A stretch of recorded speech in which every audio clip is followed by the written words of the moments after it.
नमस्कार बहनों, स्वागत है आप सभी का आज की सच्ची खबरों में। तो आज आप सभी भाई बहनों के लिए बहुत बड़ी खुशखबरी है। जो भाई बहन बहुत दिनों से तलाश में थे कि हमें इस चीज़ में ज़रूरत है और हमारी नौकरी हमें लग जाए, कुछ मिल जाए, तो आप सभी भाई बहन अपने परिवार में से किसी न किसी की नौकरी लगवा सकते हैं। मानदेय आपका 20 से 40 हज़ार रुपये मानदेय होगा। तो आप सभी भाई बहन इसको पूरा देख लें लास्ट तक। जिन्होंने कल की वीडियो नहीं देखी है तो बहनों जा करके देख लें। आउटसोर्स कार्मिकों को अब मिल सकेगा न्यूनतम 20 से 40 हज़ार रुपये मानदेय।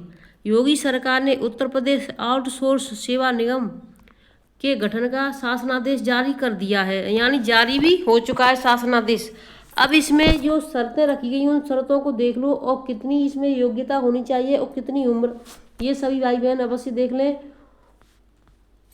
जिन्होंने अभी तक चैनल को सब्सक्राइब नहीं किया है तो चैनल को सब्सक्राइब अवश्य कर लें। तो देखिए, पहले यहाँ पर देनी होगी लिखित परीक्षा। तृतीय व चतुर्थ श्रेणी के पदों के लिए नहीं होगा साक्षात्कार, यानी जो फर्स्ट और सेकंड श्रेणी में जो नौकरी करना चाहेंगे उनको लिखित परीक्षा देनी होगी, लेकिन जो तृतीय और चतुर्थ श्रेणी वाले हैं उन पदों के लिए नहीं होगा साक्षात्कार, यानी उन लोगों को लिखित परीक्षा नहीं देनी होगी। ईपीएफ व ईएसआई की भी सुविधा 2 से 3 माह में निगम शुरू करेगा भर्तियां, यानी 2 से 3 महीने के अंदर ये भर्तियां शुरू हो जाएंगी।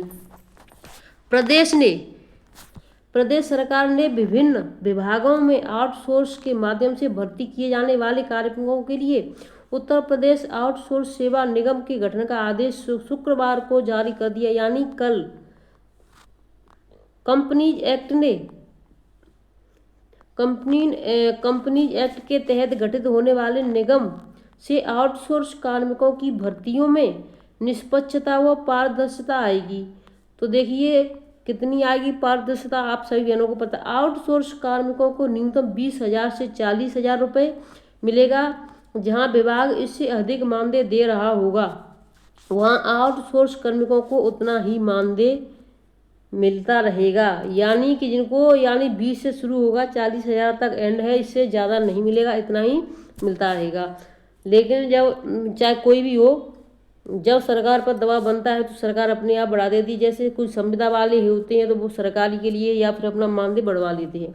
तो इसी तरीके से एक बार जो भर्ती में लग जाए फिर उसको कोई दिक्कत नहीं है। सरकार न्यूनतम आधार मूल्य को आधार मानकर समय समय पर मानदेय में बढ़ोतरी करेगी, यानी समय समय पर मानदेय में बढ़ोतरी करती रहेगी।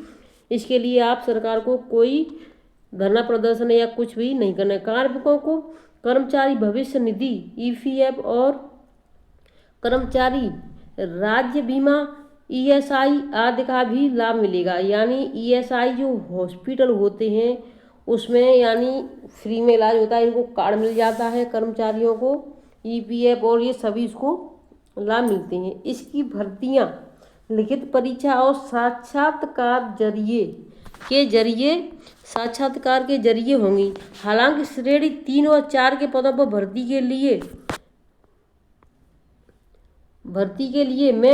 के लिए साक्षात्कार नहीं होंगे, यानी उनको परीक्षा नहीं दी। प्रत्येक माह की 5 तारीख तक मानदेय का भुगतान होगा। तो ये तो जो मानदेय भोगी अभी भी भोग रहे हैं उनको पता चल जाता है कि 5 तारीख तक कैसे मानदेय आता है, जबकि 2-2 महीने बीत जाते हैं।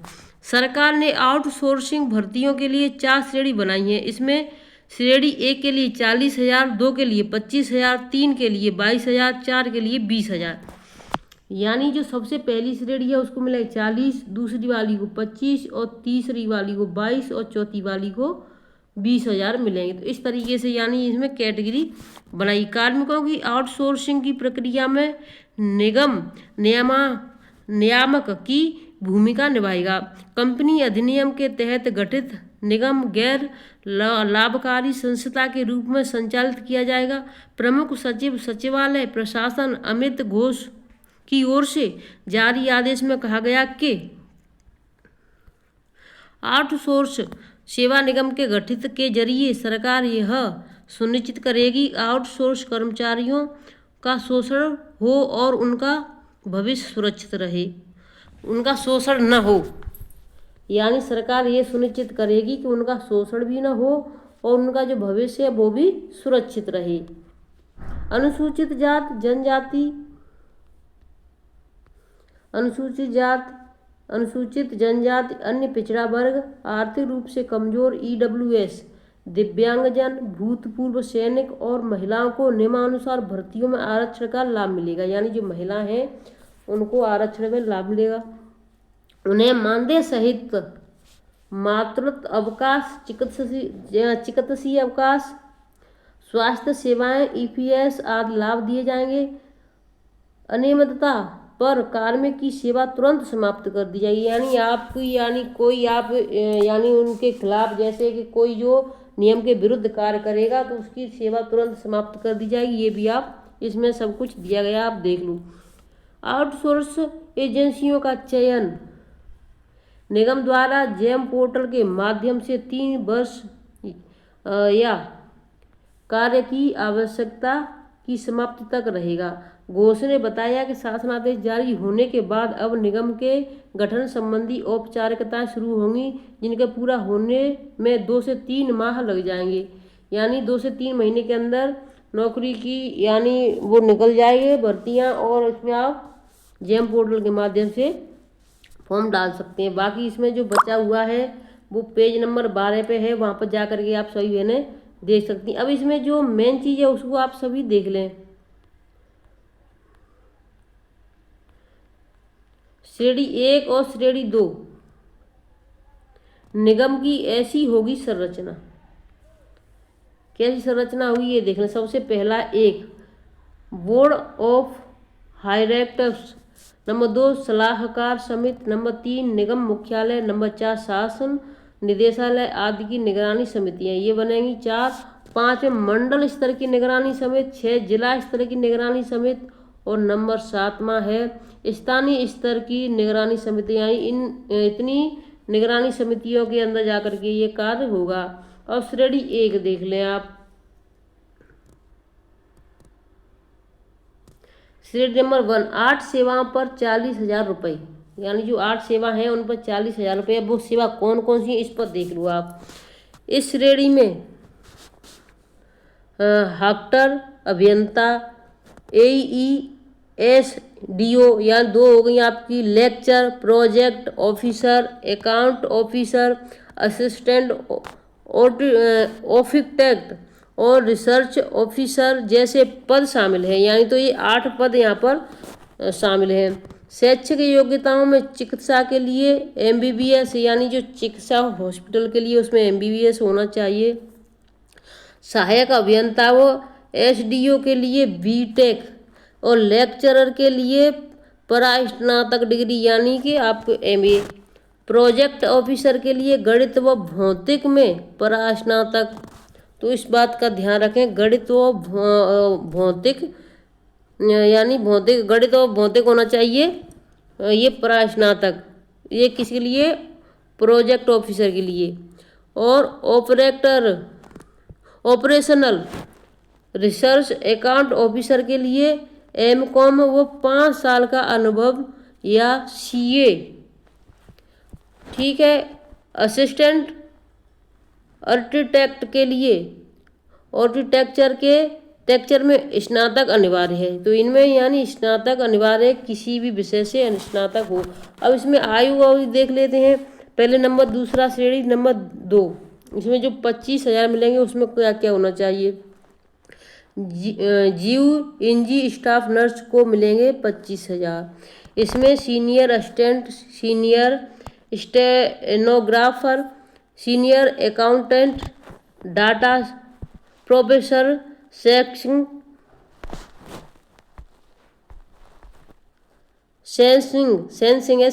ऑफिसर, ट्रांसलेटर, कल्याण अधिकारी, ड्राइंग टीचर, यानी ड्राइंग का भी टीचर होना चाहिए। ये सभी इसमें होंगे, ड्राइंग का टीचर हो। PTI, TGT, draftsman, X-ray technician, staff nurse, pharmacist, junior engineer, JE, legal assistant और सांख्यिकी अधिकारी शामिल हैं। शैक्षिक योग्यता में संबंधित विषय में स्नातक, परास्नातक, B.Ed, LLB या डिप्लोमा अनिवार्य है। तो ये चीज़ें यानी जिसमें जो सेकंड यानी जो श्रेणी है उसमें ये सभी शैक्षिक योग्यता यानी स्नातक परास्नातक होना चाहिए और बीएड हो, एलएलबी या डिप्लोमा अनिवार्य है। इनमें से कोई सी भी चीज़ें होनी चाहिए। ठीक, तो ये आपके लिए 25,000। और तीसरी श्रेणी के लिए आपको क्या है, इसमें 22,000 मिलेंगे। इसमें क्या होना चाहिए, ऑपरेटर पैरा मेडिकल को 22,000 मिलेंगे। इस श्रेणी में junior assistant, junior stenographer, typist, telephone operator, store keeper, photographer, data entry operator, librarian, data processing assistant, electrician, mechanic, fitter, lab assistant, paramedical staff, supervisor, manager व ड्राइवर के पद रखे गए हैं। इसमें देखिए इतने रखे गए हैं, ड्राइवर तक के पद रखे गए हैं जो 22,000 वाला है। शैक्षिक योग्यता में स्नातक, इंटरमीडिएट और कंप्यूटर का प्रमाण पत्र, यानी चाहे वो इंटरमीडिएट हो या स्नातक हो, लेकिन कंप्यूटर का पद यानी प्रमाण पत्र अवश्य हो, पद के अनुसार, यानी पद के कौन सा है उसके अनुसार इसमें रखा जाएगा। ठीक है, अब आ जाते हैं आपके चौथी श्रेणी में, जिसमें 20,000 मिलेंगे। यानी इसकी शुरुआत 20 से 40,000 रखा गया है ना। तो इसमें अब 20,000 वाले में क्या क्या करना है, 8वीं 10वीं पास को 20,000 रुपये मिलेंगे। यानी जो 8वीं पास है या 8वीं से 10वीं पास के लिए है 20,000।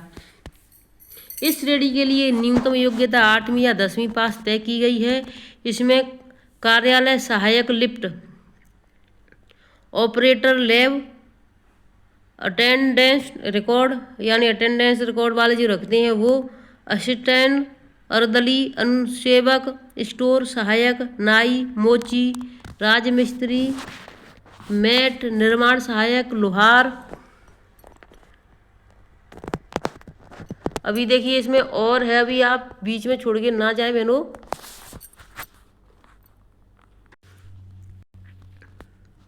मैट, निर्माण सहायक, लोहार, बढ़ई, क्रेन ऑपरेटर, पेंटर की भी जरूरत है, इसमें पेंटर भी चलेगा।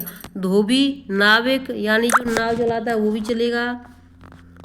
क्लीनर, कुली, चौकीदार, माली, कुक, जमादार, पंप ऑपरेटर, फायरमैन और लाइब्रेरी असिस्टेंट जैसे पद शामिल हैं। तो इसमें यानी इतने पद खाली हैं जो 8वीं से 10वीं तक है। इसमें यानी एक चीज़ और मैं आपको बता दूं, देखिए जो चौथी वाली श्रेणी है इसमें कोई आपको लिखित परीक्षा नहीं देनी है। जो तीसरी वाली श्रेणी है इसमें आपको कोई लिखित परीक्षा नहीं देनी है। इसमें जो 22 और 20,000 वाली है, लेकिन जो लिखित परीक्षा देनी है वो आपको 25,000 और 40,000 रुपये वाली जो फर्स्ट और सेकंड श्रेणी है इसमें आपको लिखित परीक्षा देनी है। तो ये है योगी आदित्यनाथ जी का बहुत ही सुनहरा मौका दिया है उन्होंने सभी भाई बहनों को। इसमें एक एक मौका आप सभी आप आजमा लें, जिससे कि आपके लिए आपका भविष्य अच्छा हो जाएगा। अब देखिए एक और जो यानी आदेश और भी हैं बहनों, लेकिन समय थोड़ा कम है, शाम को समय मिलता है तो हम आपको शाम को दिखाएंगे। नहीं तो ये देखिए कल निकला 19 सितंबर का ये भी है। और जो आदेश और है वो बहुत ज़रूरी 4 के लिए नहीं होगा साक्षात्कार। तो मैं शाम को मिलती हूँ नई अपडेट के साथ, तब तक के लिए धन्यवाद। वीडियो को लाइक शेयर कर दें, चैनल सब्सक्राइब कर लें जिन्होंने नहीं किया है तो, क्योंकि आपको हमारे इस चैनल पर सभी छोटी बड़ी सभी खबरें मिलती रहेंगी। लेकिन इसमें जो आपको मैंने अभी जो बताया था पोर्टल का नाम है जेम पोर्टल। इस पोर्टल का नाम ना भूलें, जेम पोर्टल है, उस पर जा कर के आपको ये ऑनलाइन करना है। धन्यवाद।